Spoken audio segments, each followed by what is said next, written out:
Matthew chapter 14.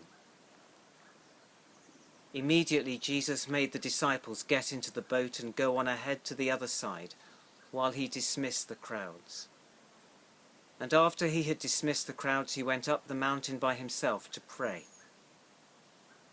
When evening came, he was there alone, but by this time the boat, battered by the waves, was far from the land, for the wind was against them.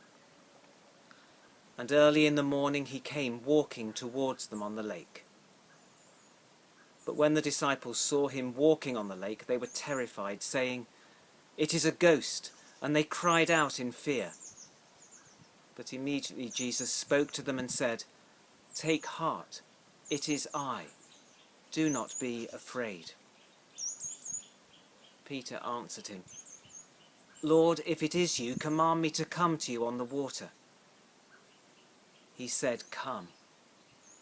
So Peter got out of the boat, started walking on the water, and came towards Jesus. But when he noticed the strong wind, he became frightened, and beginning to sink, he cried, "Lord, save me." Jesus immediately reached out his hand and caught him, saying to him, "You of little faith, why did you doubt?" When they got into the boat, the wind ceased, and those in the boat worshipped him, saying, "Truly, you are the Son of God." There's an enormous amount of walking in the Bible. Biblical times weren't times of trains or boats or cars. There was a bit of help. A donkey gets a look in at the Nativity, and there again as Jesus entered Jerusalem. There's the camel with the Magi. There was travelling by boat as Paul made his journeys. A whale even gets a look in, transporting Jonah. But most of the time and most of the travelling was by foot. Through the Old Testament, tribes and individuals, trusting in God through good times and bad, learning about God through that very process. Building on talking about that walking and Jesus walking in Galilee, the Japanese theologian Koyama talks of a 3-mile-an-hour God, that God moves at the speed of walking, that walking is when we notice things, that walking is what Jesus did when he showed the love of God in the encounters that he had. There are other places in the New Testament where walking's important too. The road to Emmaus, the road to Damascus, and of course the walking that Jesus did on the way to the cross. Walking continues to be seen as important. There's a beautiful Coptic icon of Jesus next to his friend, walking. And of course there's the famous poem, Footprints in the Sand, where the one set of footprints disappears as God holds the disciple through the troubled time.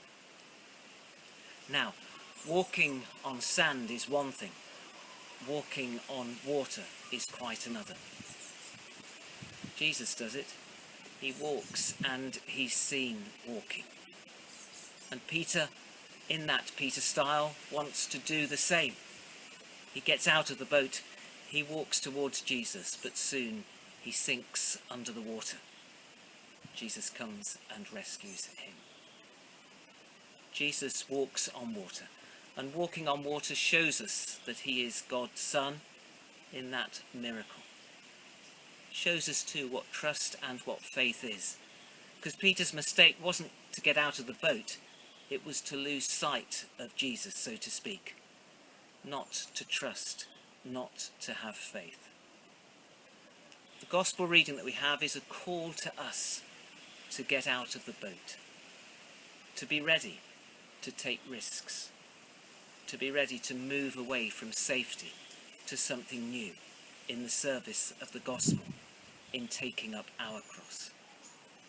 Now, saying it's good to get out of the boat is one thing. Doing it is quite another. It's easy to carry on as we've always done things.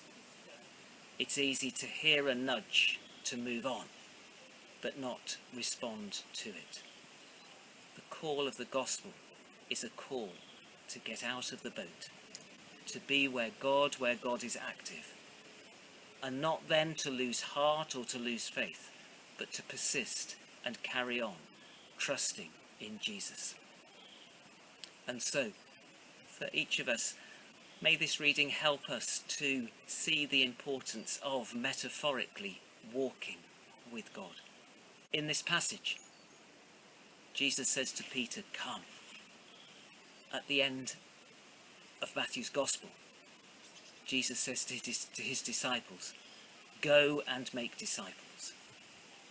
In all our comings and goings, as we walk with God, may we walk at a speed that recognises the beauty of God's creation, that knows that God walks with us, to be ready to take up our cross, to not be afraid, but to have eyes focused on Jesus, to be out of the boat, walking in faith and in trust.